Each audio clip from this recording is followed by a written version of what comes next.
Today I am here with Dr. Mike Rowe, professor at the University of Liverpool in the School of Management. We're here to talk about different leadership styles for different times, the intersection of policing and urban design, and individual discretion in policing versus the environment in which it is exercised. We begin by talking about how higher education seems to be going through a universal period of transition with little certainty about the future, and how these times call for a different kind of leadership. Mike points out research on how systemic inequalities in policing seem to persist despite decades of training and diversification efforts, and how this has led him to consider what might be happening in the system environment to thwart best intentions.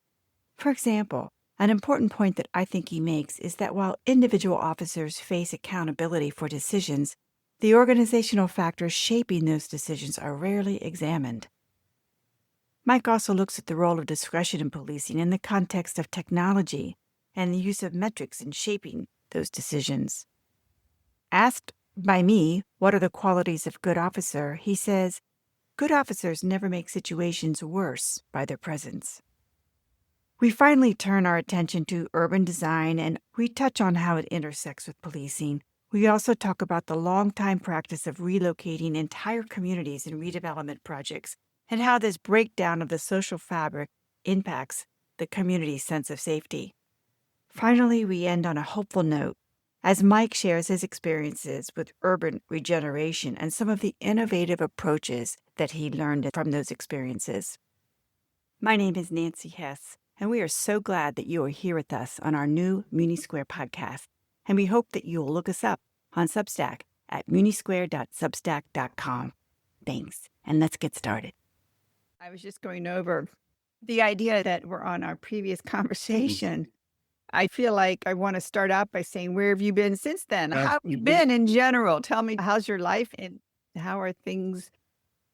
Everything's kind of thrown in turmoil by your president. Hey, you think you got it bad? No. I'm just aware of some colleagues who've effectively lost their jobs as a consequence of the funding cuts because their research is on disability, for example, and that's no longer something of interest. In the UK, we've got a crisis in higher education with strike action in a number of universities, redundancies being threatened, etc. Liverpool at the moment's okay, but it's led to greater anxiety amongst academics and staff. And so one of the things I also do is take on union casework. So I look after, if individuals have got problems, they need union support.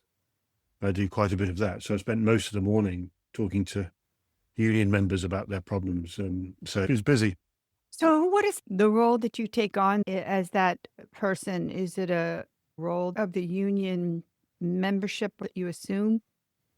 No, a union member, a normal member would not do this work. You volunteer to take on additional responsibilities. As a university, we have a branch of the union. So people step forward to be the president, the treasurer, etc., various roles on the committee.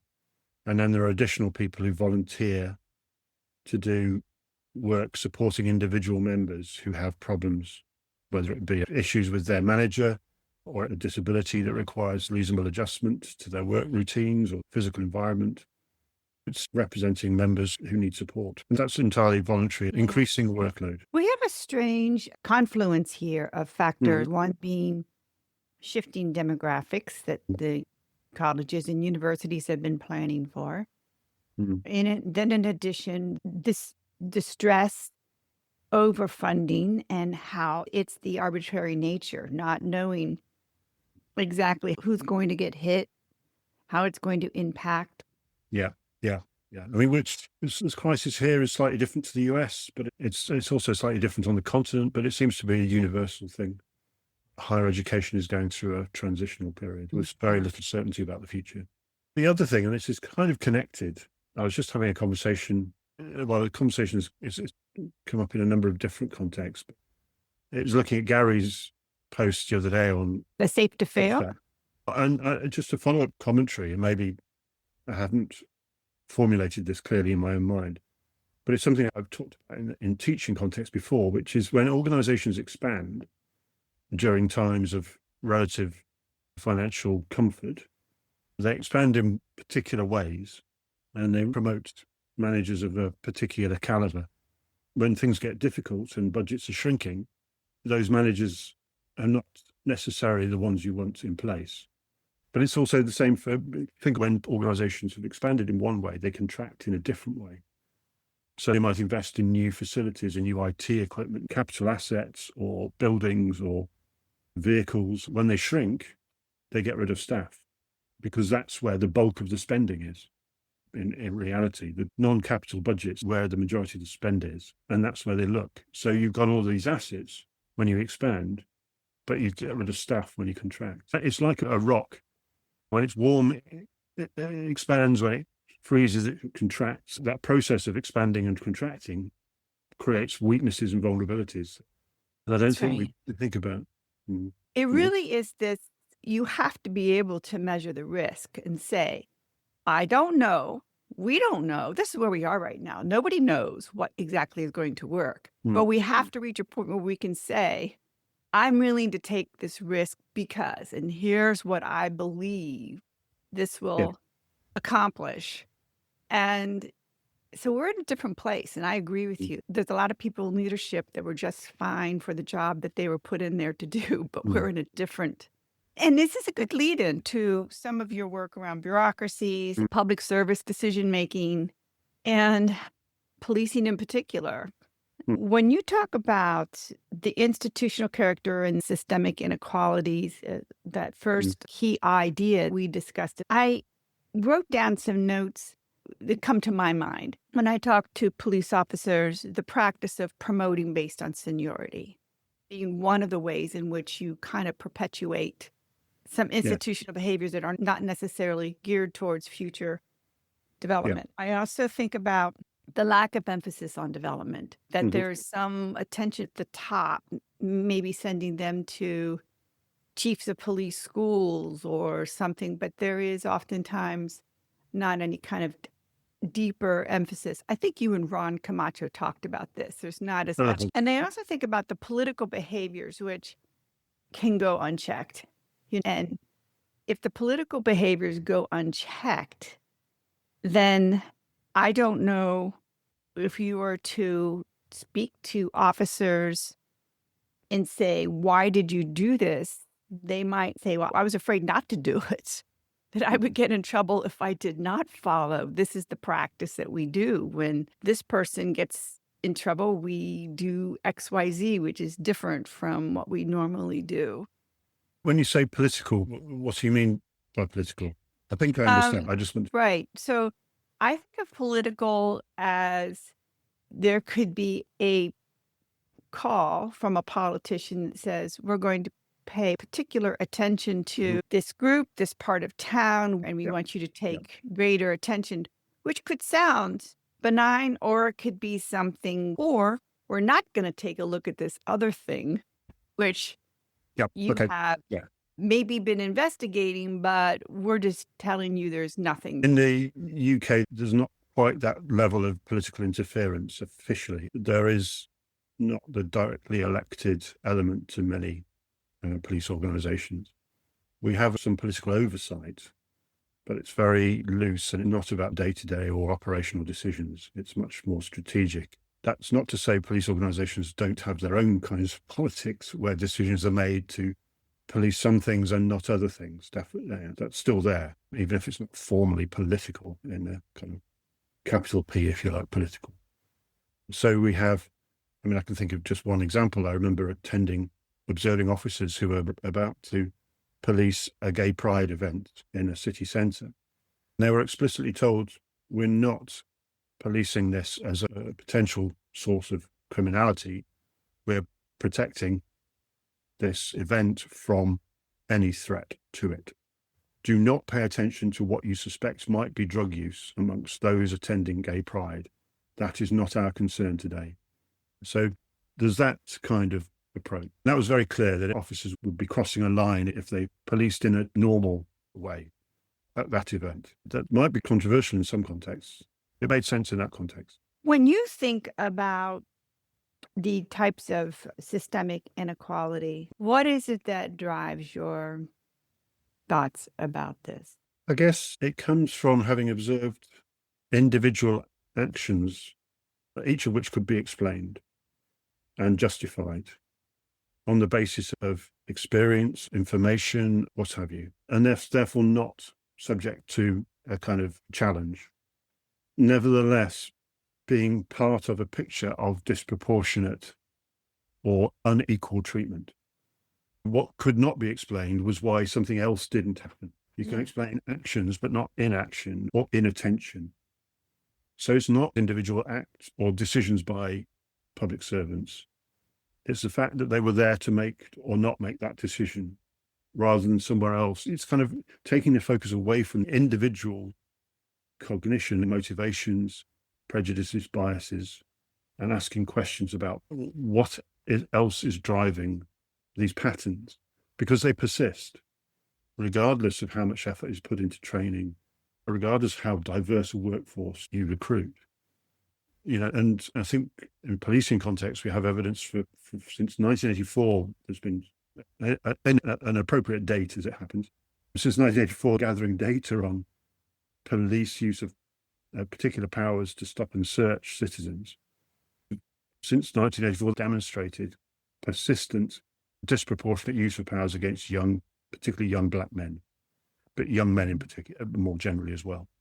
So despite the attention, despite efforts to make changes, this based on an assumption that it's about individual officers, it persists 40 years on. Yeah. Same inequality. I would like to understand how you approach your work, how you find your voice, your approach and method and perspective for looking at systems and inequality and some of the ways that we function or don't function well. Partly it comes from my past experience. I was, if you like, and I'll use Lipsky's phrase, a street-level bureaucrat. I was in social security in the UK when they were going from paper-based systems through the early stages of computerization. That experience informed a lot of my thinking because it was clear that staff were struggling to make sensible decisions using the new computer systems. They were having to work around the computer system to get the right outcomes. So they were using lots of discretion all the time, and it made very clear how much their judgments had mattered before the computers came in and how much judgment there remained after the computers arrived. So it's that kind of observation that I think is important. So when I then started observing police officers, it was over a period of 6 years in 3 different police organizations. What was interesting was, yes, I'm observing individual officers, but I'm seeing those officers dealing with similar kinds of incidents, cases, etc., in different organizational settings over 6 years. Through that, you understand what leads to different outcomes, what different decisions in those settings. One organization has a computer system that forces officers to record particular decisions in particular ways. And that makes them think about how they're going to have to justify their actions in the future. Another organization, if you arrest somebody, that's the end of your involvement in the case. So it's simpler to arrest somebody than to deal sensibly and in detail with the case because you're passing it on to somebody else. Yeah. So just the structure and processes become clearer because you observe it over time and in different organizations. Another example, the introduction of body-worn cameras in one organization and how that affected officer conduct as they began to get used to it and actually began to use the cameras in different ways. So it's over time and in different organizations. I think that key thing is a moment of change observed in 3 places reveals what is distinct about the 3 places, but also what was distinct about what was there before and what the change did. Yeah. And that gets away from the individual. The individual's there still, but that individual is making sense of all of this. And you're thinking in terms of discretion when I look at the notes. So yeah, you might think that this is an officer's discretion, but based on your observation and study, you're not sure what's shaping. It's very rare that what the officer does is a surprise to me after those 6 years of observation. More often than not, I'd have a good idea what was going to happen and what decision they were likely to make. So They are exercising discretion, but that discretion is not a free choice. Discretion is driven and shaped by those factors, the computer systems, the supervision. Law is in there, but it's very often a very minor factor. Also, how does a member of the public respond? Yeah. Some research can look at discretion as if it's the choice of an individual, but it's not. It's an interaction of lots of things, including the person on the other end. If it goes to court, it typically is on that individual. Yes, absolutely. By conforming to what you're expected to do, you're more likely to get support should you go to court because you followed the protocol that was established. Yeah, that's absolutely true. But it also means that if there's a misconduct case, it's also treated as if it's an individual. So if there's a complaint against an officer for their use of a particular power, if you stop and search somebody in the UK context, so kind of stop and frisk in the US, well, or if you arrest somebody and use handcuffs, that can be deemed inappropriate or excessive use of force and might be the subject of a complaint. The officer's behavior is shaped by things other than their individual choices, but it's treated in a misconduct case or a complaint as an individual officer's own decision and solely their decision. And that's unjust. Yeah. I would like to revisit an earlier discussion with you that would help to reestablish just how it was that you came to be embedded in a way close enough to these decision-making scenarios. Can you tell us a little bit about those relationships that enabled you to have conversations and observe closely? So we were approached by a police organization looking at statistics showing that there is this persistent, over 40 years, disproportionate use of police powers against young black men. They'd tried everything they could think of and wanted to have another look at it, wanted another set of eyes on it. So they approached me and I proposed to do this study to observe officers, because for me, drawing upon my own personal experience, the question wasn't just why does an officer do X? It's also a question of why that officer not do any of the other things. If we focus also on just that one decision to do X, we're taking it context, the role that they perform. So actually, most officers don't use this power, this authority to stop and search people, for example. Most of them use it very rarely. So the question is, why do they use it when they do use it? Rather than, can each individual decision be justified? We need to see how it fits into their understanding of their role and of what they're doing most of the rest of the time. Yeah. That's why I wanted to be with officers doing their job as they understood it. Would you go back to an earlier time in your life and share something about your first contact with police? Would you describe yourself as open or perhaps cynical, or were there some origin stories that formed your curiosity? To be honest, I had no interest in the police before. And my encounters with the police had been as a student on demonstrations. Back in the 1980s, I'd had some encounters with the police at the margins of that, but nothing that particularly jaundiced me against them. I hadn't engaged in any policing research before I was approached to do this. I'd done work on discretion and decision-making and street-level bureaucracy, but not with police officers. I came with an open mind. I tried not to assume things that I understood from fairly common political debates about police authority, racism, etc. I tried to put that all aside as far as I was able. Look at those officers as fairly as I could. When I was observing officers, they would always have to have given their permission, obviously, and their supervisors always had to be comfortable with it as well. So I was not observing officers who were deemed to be risky or maverick. These were good officers who understood themselves to be good officers and whose supervisors saw them as good officers. And that's what's key. What makes good officers still contribute to the problems that we find. The bad officers we know, bad officers, we want them out. I don't want to be observing them misusing their power and authority. because that puts me at risk. Good officers still contribute to this problem. And what are some of the qualities of good officers that stand out to you that you would like to see emulated? I think there's quite a mix in there. I think there's some work from the 1970s by William K. Muir on police as he calls them street corner politicians. And he talks about them being comfortable with making judgments about people while also being confident about using force on occasion because you will need to. I think that's part of the answer. But for me, the good officers I observed never made a situation worse by their presence. They didn't attend an incident and by their arrival aggravate it. There were other officers I did observe who did manage to aggravate virtually every scene they attended. Others who just, you're always going to affect what happens as you arrive when you're a police officer, but so far as you're able to, you don't make things worse by your appearance. An unwillingness to rush to judgment is important as well.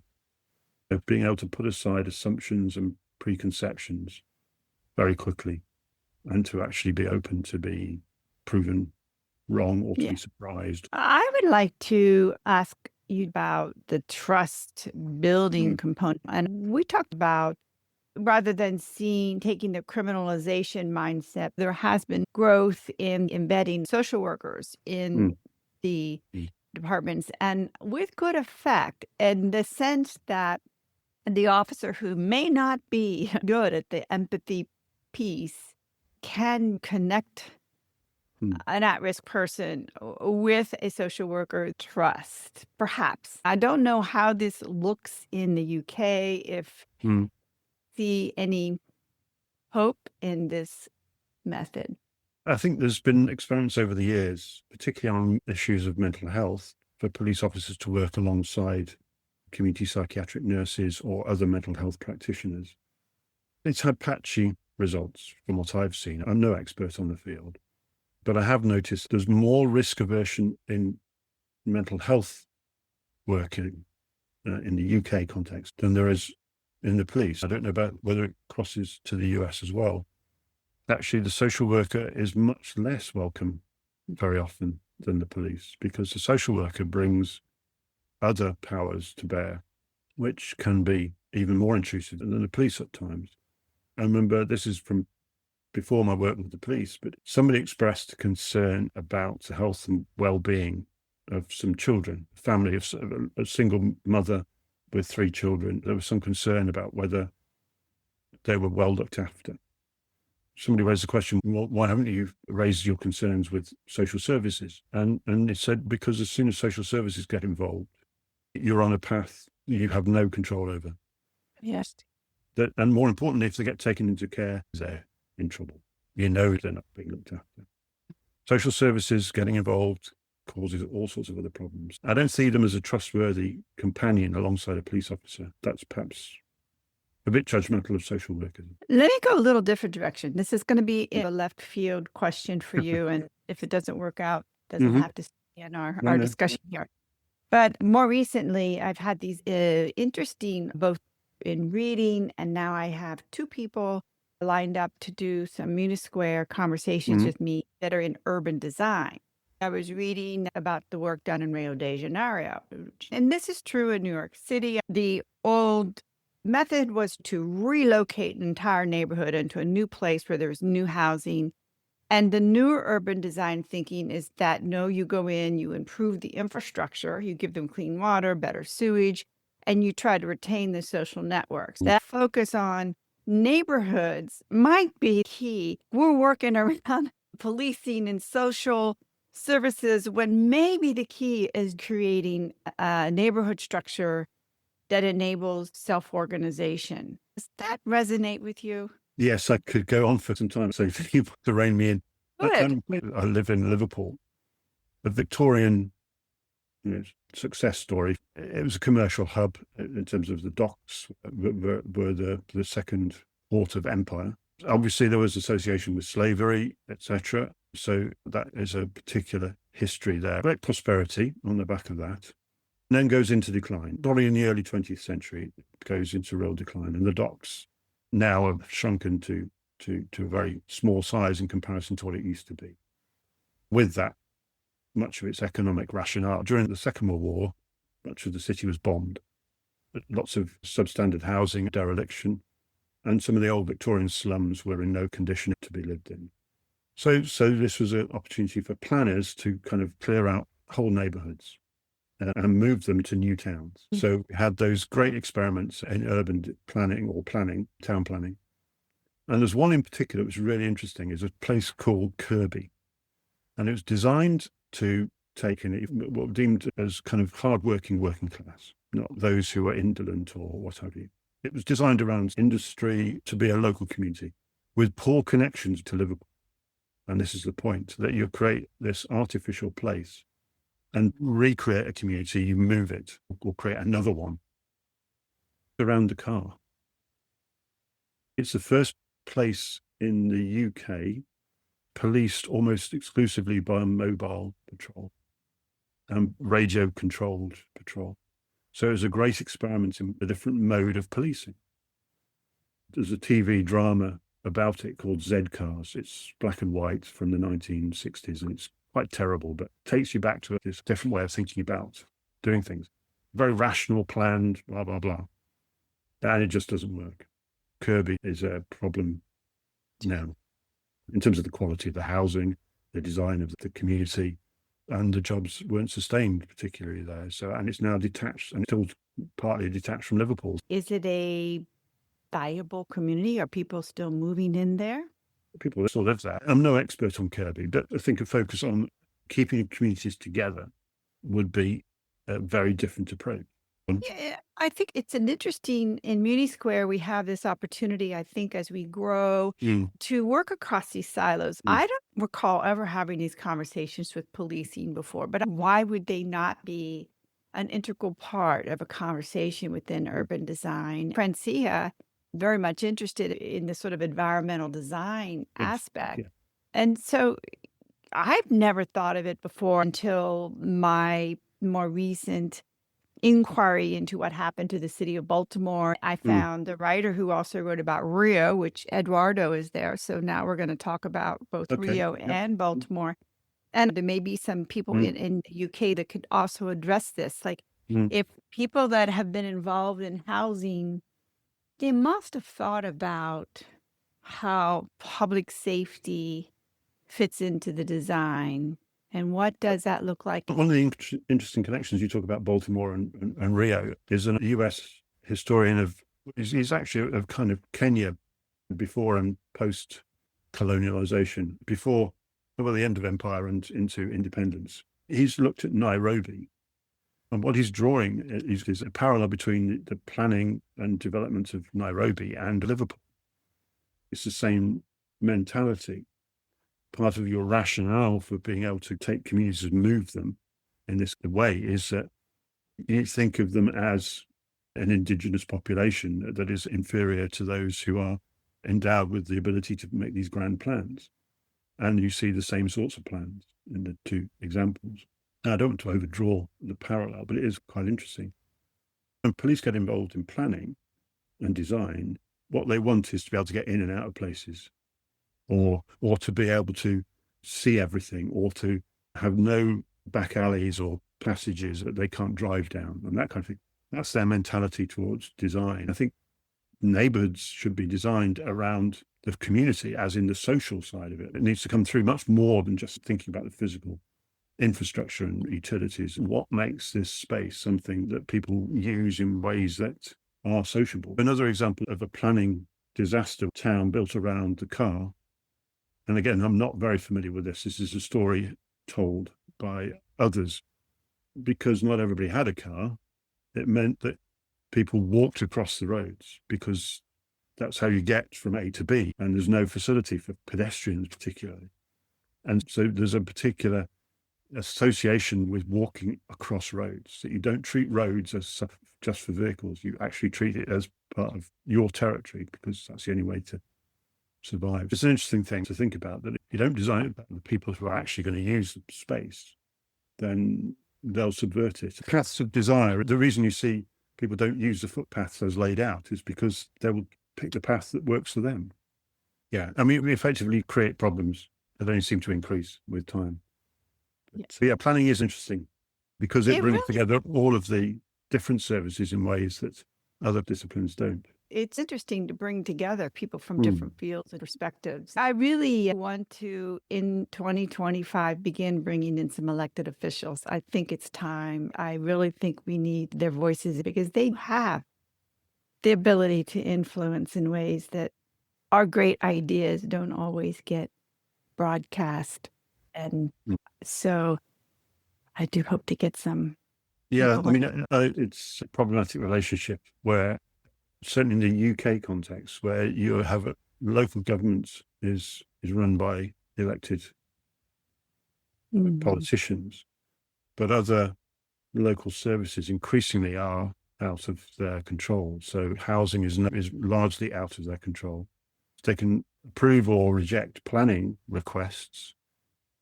They don't own the properties. They don't build social housing in the way they used to. They don't have control over health or transport in the way they might want to.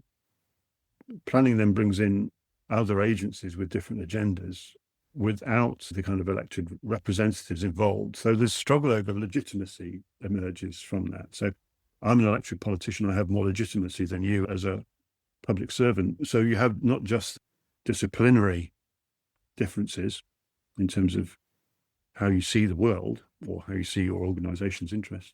You have these legitimacy differences as well. Right. And I know you have talked about this before, Mike, but let's talk about housing, for instance, and planning. Is it regional? Planning is done by local government. Liverpool City Council has a planning department, and it can approve or reject planning applications, but it doesn't build in the way that a local government would have built social housing. So it's now relied upon housing associations, which are kind of autonomous public bodies, and they kind of have to make plans on the basis of financial rationales in the same way as other organizations might have to. They don't have to make a huge surplus, but they have to cover their costs and loans. What used to be deliberate public investment in social housing is now, a more complicated affair. So there's much less social housing has been built over the last 40 years than previously. That causes all sorts of problems in cities where there just isn't the housing stock in terms of social housing. Interesting. Yeah. I wonder how we might close this today. I think this last question I'm interested in the ideas, people or events that have really shaped your thinking, either recently or over time, that you might share. So just going back to your talk about focus on the neighborhood. So I was 20 years ago involved in a urban regeneration program in Nottingham. And so this program was European funded. It was quite small in comparison to other programs. It took a particularly novel approach. Instead of thinking that the money it should spend in order to do good things, this organization tried to use its money to change the way the big spending bodies did what they did. So rather than think, okay, I've got some money, I can build a community center or run a project which will last 3 years and then finish, they tried to use the money to persuade or to influence the health services or housing, etc., were run in that community. So give that community a voice in shaping those services, using this regeneration money as a way of leveraging change. A very simple example was a tram line being built through the community. This decision was taken. They had no say in it. It was decided. It was coming through. Rather than just say the community rejects this and is opposed to this tram line, some saw the benefits of it. The key thing was to say, okay, this tram is going to be built. So what influence can we have? And the influence you can have is to say how it is built. What arrangements are put in place to manage that experience of disruption as the building goes ahead. So that was a voice you could give that community to say, okay, you're going to build it through the middle of a shopping street. How do we keep those businesses open during that period? How do we manage the noise as you're building through a residential community, for example? It got away from the sense of this is being done to us and we have no power, to, okay, this is happening, but we can influence what happens here so that it fits with this community's other needs and interests. It's just a kind of a different approach and a different mentality that saw things much more about trying to influence rather than to do things independently of others or to object or protest. That was a very interesting project. I got involved on a voluntary basis as a director. My role as a director was not to make decisions, to ensure that anything I said was informed by a constituency. I took things away to people to talk about. How do we influence this? What do you need from this? So my voice was not a powerful voice. It was only the voice of other people. And it was very clear rules around how that worked, which was quite interesting as well.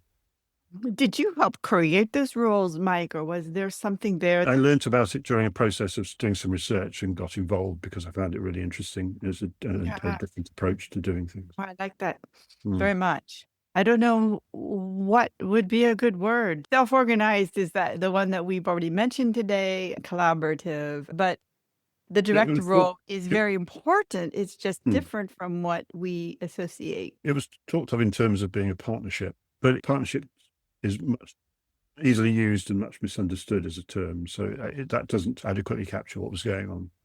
It was a deliberate attempt to do differently, to think differently about how decisions are legitimately made about communities that have been powerless for many years. In terms of my teaching, I'm in a management school. There's a very traditional way of thinking about teaching management to undergraduates and postgraduates. I try to, I've been, over the last 3 or 4 years, been taking a different approach, which is to throw most of the conventional ways of thinking up against the wall and see if they really are worth our attention. And by bringing in questions about the assumptions we make about who we are, where those assumptions come from, what we think of as natural, normal, inevitable. One of the interesting things to do is to bring in a multi-species perspective. And you've touched upon it a few times with the deer or whatever you're trying to cross the roads, etc. And that's, we like to think, and this goes back to the kind of thing about the decision making for police officers. We think in our heads, but we're not just in our heads. We are not also autonomous human beings. We survive because we have living things in us, and aside from the other people we depend upon, the other animals and the environment in which we depend.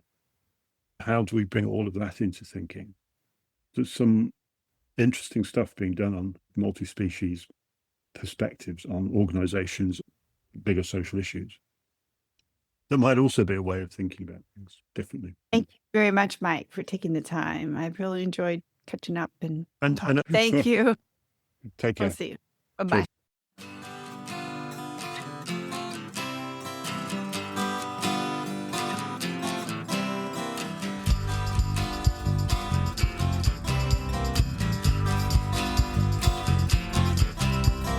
What you do and what you don't, what you will and what you won't. I thought I saw you standing near, now I see you're standing clear. Oh no, oh no, no, no, no, oh no, she no, no, no, no, oh no, she no, no, no, no, oh no, she no, no, no, no, well. Long ago I had a date, but who's to say if she was my mate? A chance